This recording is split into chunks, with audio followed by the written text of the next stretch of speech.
Thank you very much for that kind introduction. Indeed, I've been a water professional, I've just realized, for 35 years.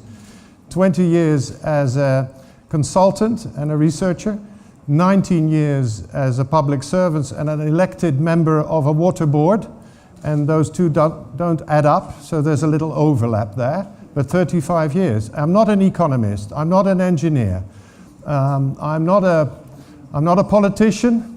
I am a biologist who got lost in water and never wanted to turn away from it. I'm also a lawyer, by the way, but that's not consequential, I suppose.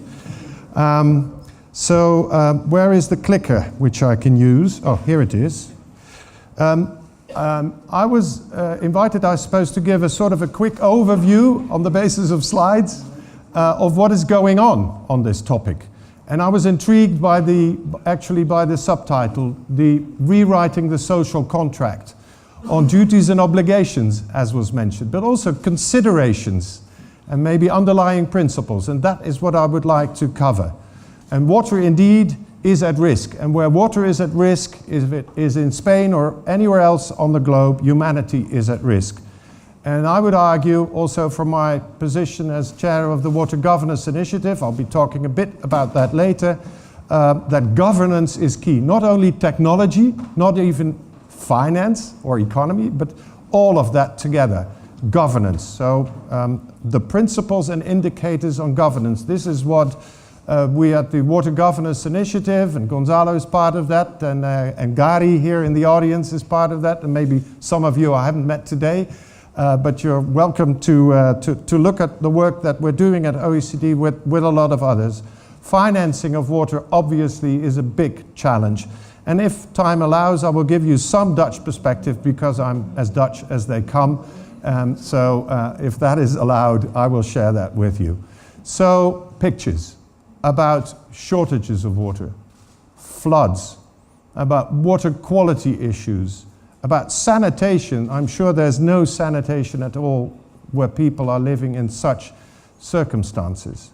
And we have to consider that water has already been established as a human right by the United Nations General Assembly. I don't know if they talked about it yesterday in these terms or the day before, but it is a human right.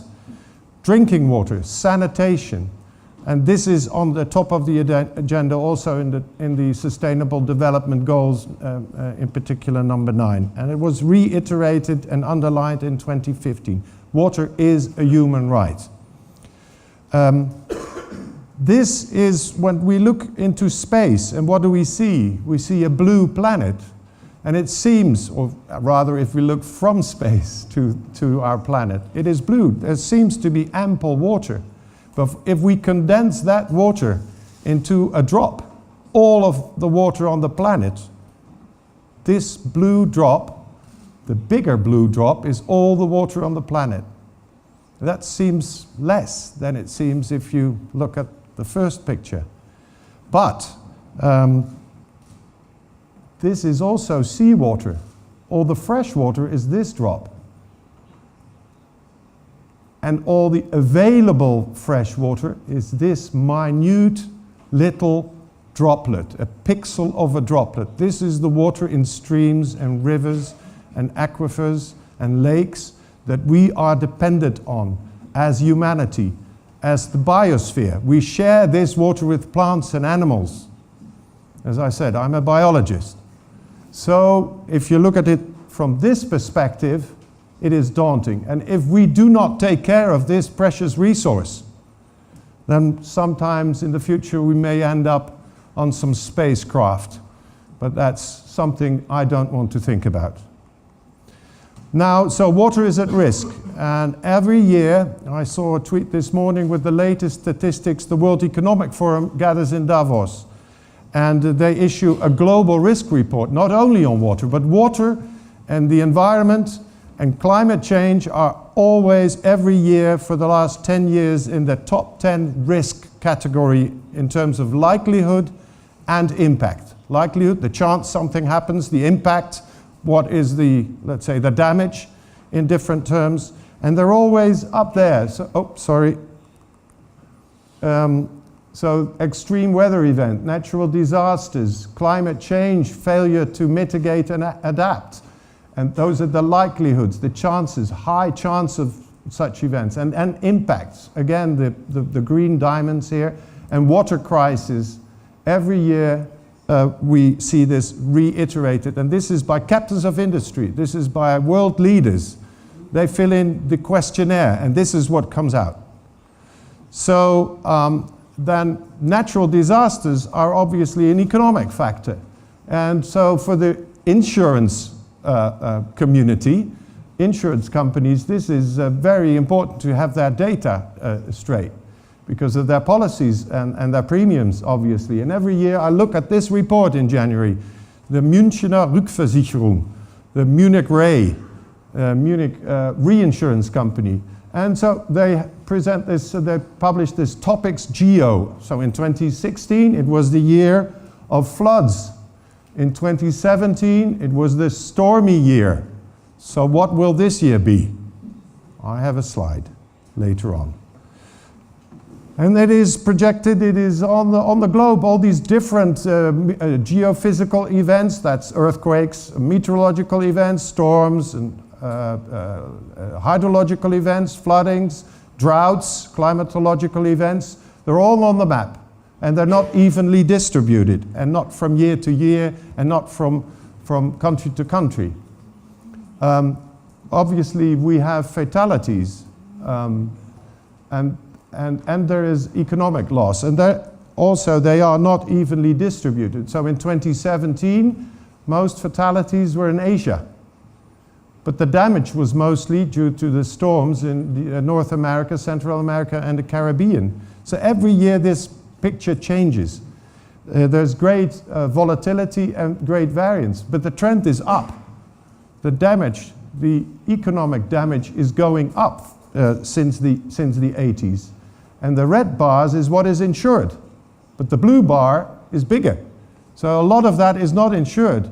And so, but this damage is there, so it has to be absorbed into local economies, regional and country economies. So this is a real worrying trend.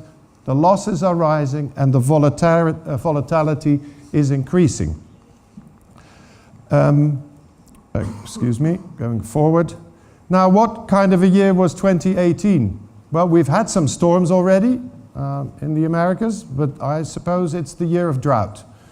The lower half of the picture shows the heat wave of 2018, this summer, which hasn't ended. And the upper one is 1976 for people in my country at least, but probably also elsewhere in Europe. This was a reference, the year 1976, that drought.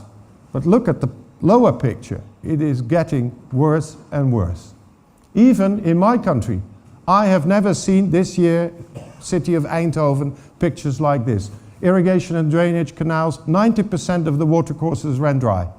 No water, just groundwater for farmers to use and deplete in some instances. And this sort of savanna in the city of Eindhoven, I've never seen that. So we're in real discussion with farmers, with nature conservation, with the mayors and aldermen of cities what to do about it if next year, which is predicted by some people, it will happen again. So water is high on the agenda, and drought is, the availability of water is an issue. Also recognized by the World Bank back in 2016, this report on climate change, water and the economy. And it is a factor of real economic impact. Predictions of the loss of GDP, gross domestic product, in these countries and elsewhere, I'm sure, but these were included. If we get things right, if we manage it right technically, but also the way we organize it, it may change, and sometimes it will even, maybe in China and other parts, it will turn into an advantage. That can happen. And that's interesting. Can we manage, can we make our disadvantage into an advantage, also economically?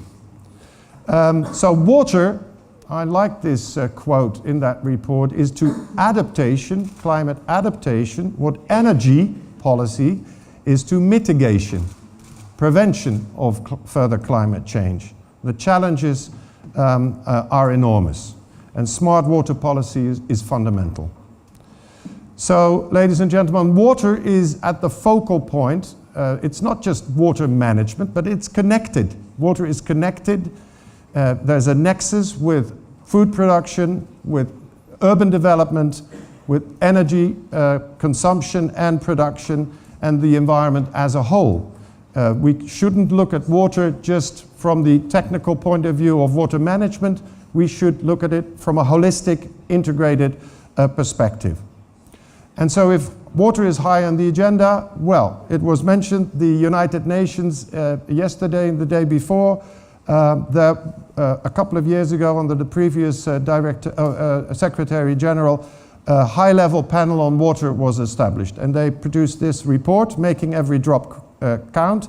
My presentation should become available, and there's a lot of references for you for further reading. I would encourage that, further reading, because you can only cover so much in 25 minutes.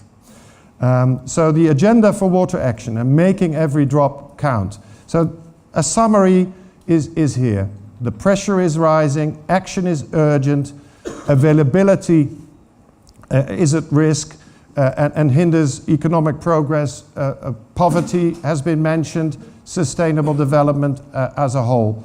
And they impose huge social and economic costs. A 40% shortfall in water availability by 2030 is predicted. 40%, 2030. 2030, ladies and gentlemen, is around the corner. It's so close. And the consequences will be disproportionately felt by an increasing a global population, and poverty is an issue. The finance of our actions, what about it? What are the estimates? Well, you get staggering numbers, staggering figures. 6.7 trillion, that's 6.7 thousand billion by 2030, and 3 times as much in the coming decades. And not only to invest in new infrastructure, but also to maintain the existing infrastructure. And failure to do so will impound on our economies and societies. So this nexus between water and economy is also on the agenda of the OECD, which I represent today, the Organization for Economic Cooperation and Development. This gentleman waving that report is the Secretary General, Angel Gurria. He's a leader, and he established the notion that water governance is key.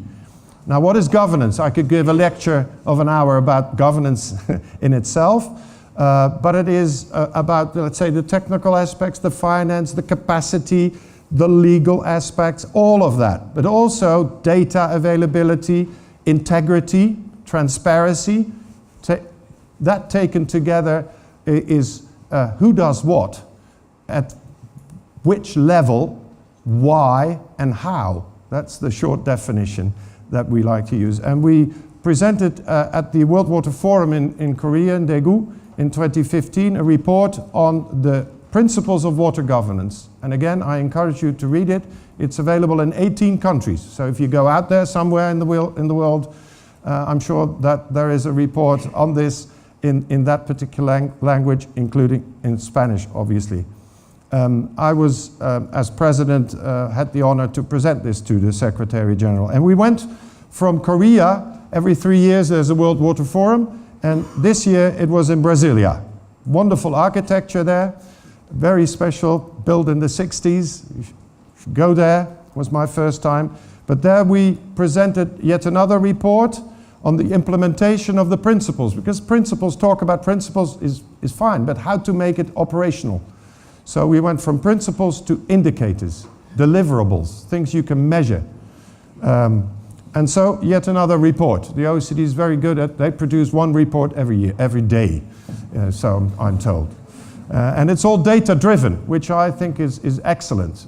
No fact-free politics here. So this report on the implementation of the principles, and I'm very much in favor of using this indicator framework which was developed and is in the report. It's a kind of a traffic light system, and you look at the different aspects of the principles which cover effective water management, efficient, which is different, effectiveness, efficiency, and also about the transparency, integrity aspects. We have developed these principles, and then 36 indicators. There's a checklist and data underlying, and you can use this, and it is a means to an end. It's not like a game that you play, it's serious business, but it's a means to an end, in encouraging self-assessment in any city, basin, region, or country. It is voluntary.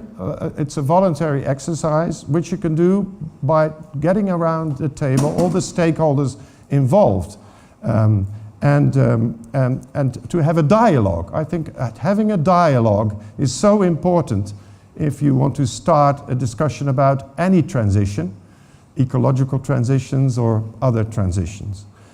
So no reporting or monitoring on the part of the OECD, no compulsory data provision, and no ranking or benchmarking. It is available for people to use. So is water, is it fit for finance? This was a question asked by the OECD again, together with the World Water Council, which organizes these fora every 3 years. Again, it was concluded that from different sectors, the irrigation connected to food production, domestic use, livestock manufacturing, electricity, the trend is going up and will go up. It was concluded that the cost estimates, I just gave you some figures, 6.7 trillion and 3 times as much in 2050. This was a little bit earlier. And there's great variance. The large bar is the OECD estimate, which includes the cost from operation and maintenance. And the other estimates did not, only the capital investments. So if you don't look at the operational costs and the maintenance, then you lose out the bigger picture, and also the coverage of that cost is an issue, obviously. If you look at with a bird's eye overview, there's water infrastructure is often a multi-purpose infrastructure connected to the nexus with urban development, energy, etc., agriculture. And the practices vary. Let's talk about, is it public or private, or is it a mix? And how is the cost recovery? Well, in the report there's a whole range from full cost recovery, which is the basis in France and the Netherlands, to if nobody else take care, you have to do it yourself, self-finance, and everything in between, every mix. So it's really sort of eclectic. Every country or region has their own system.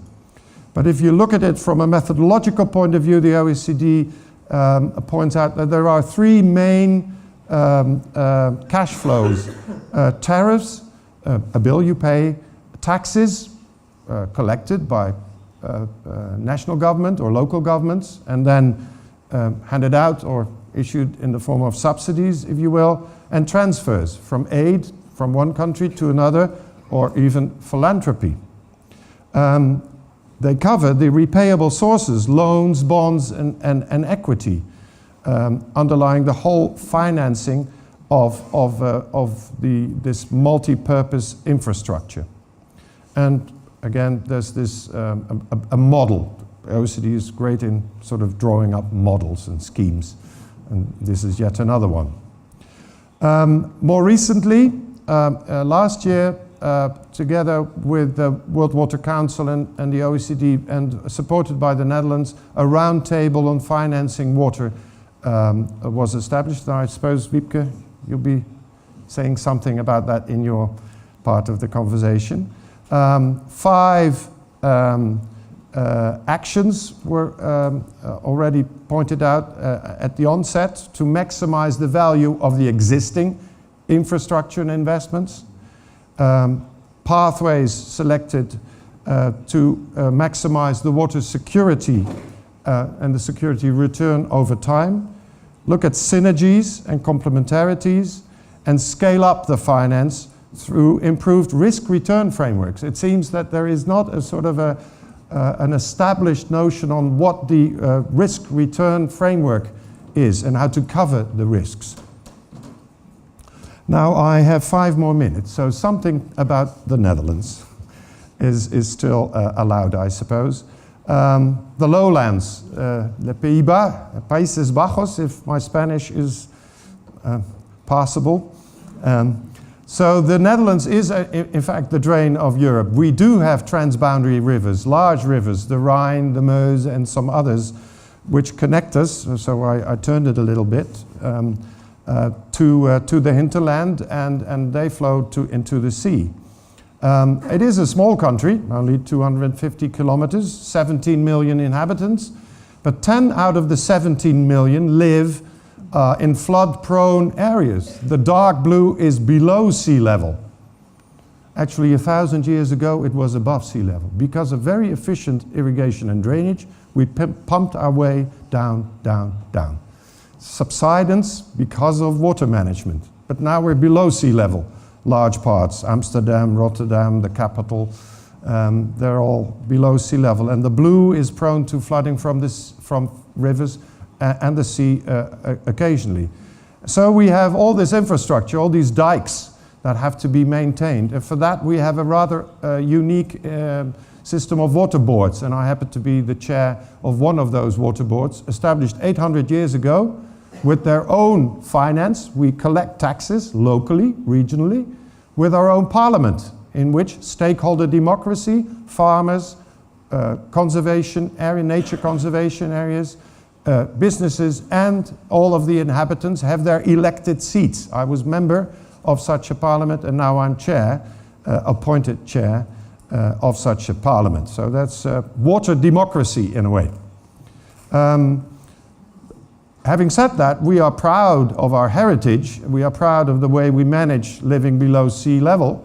But still, we approached the OECD in 2013 to have their view, sort of independent view from outside, on how we fit for the future. How is our governance? Is it fit? And then a very big volume of paper was produced. They went around, had dialogues, rather than an audit kind of approach, a dialogue. And one quote we liked, obviously, that the Netherlands is acknowledged as a global reference for water management. Then the regional water authorities and the national, there's also an agency, have played a critical role in keeping our feet dry, and economically it comes at a cost. Very exact, 1.26% of GDP, which is a lot of money, approximately 750 million euros, which is 1% of our GDP. So it's a lot of money, but it's also kind of an insurance policy against flooding and other issues, I would argue. Now, who pays for this? Interest, I point out the low line, the lowest line there. Decentralized budget is the core. So the water boards, they collect taxes. The drinking water companies, who are owned, by the way, by municipalities, so they're publicly owned private companies. We have 10 in the Netherlands. They collect through tariffs. Provinces, municipalities, sewage by the municipalities, they have their own taxes. That's 85%. So in a country which would flood, if we didn't have this infrastructure, 85% is left to the regional authorities to take care of and to invest in. I think this is an interesting concept which has evolved over time in the Netherlands. Obviously, if you live somewhere, you have to pay. The average price for this, transfers, tariffs, and taxes, for an average household is in the order of 800 euros, which to some families is a lot of money. 800 euros, but then you live in the Netherlands. It comes at a price. We also have, and I think this is interesting, might be also interesting for other countries, or in Spain, I don't know. We have a promotional bank, which is dedicated to financing public infrastructure, not only water. It's called the Water Bank. The shareholders are the water boards, 83%, and it is a promotional bank with guarantees, sovereign guarantees from the state and the water boards, and that because they are AAA, they get cheap money, which they redistribute for all of these investments. Also in housing, I think there's a next slide, yeah. So housing, that's the biggest client, 64% of lending. Water authorities, 11, and others. It's a solid bank, I can assure you, because I am on the supervisory board. And interesting trend, green bonds, social bonds, they are so popular that if they open them up, if there's an issue, 2 hours later, 3 times over the amount from the international financial market. The balance total is 87 billion euros, and they have 54 staff. 54 staff covering all of this, which I think is the most efficient bank in the world. A totally different topic, international aid from the Netherlands. We have very recently established 2 lines for this. The Waterworks for the Drinking Water Corporation in developing countries, and should be interested perhaps also to establish some cooperation across countries in Europe in doing this, and also other aspects, irrigation, drainage, flood control, and you have the figures of the available funds there below. I will skip this because of the time, and thank you very much for your attention.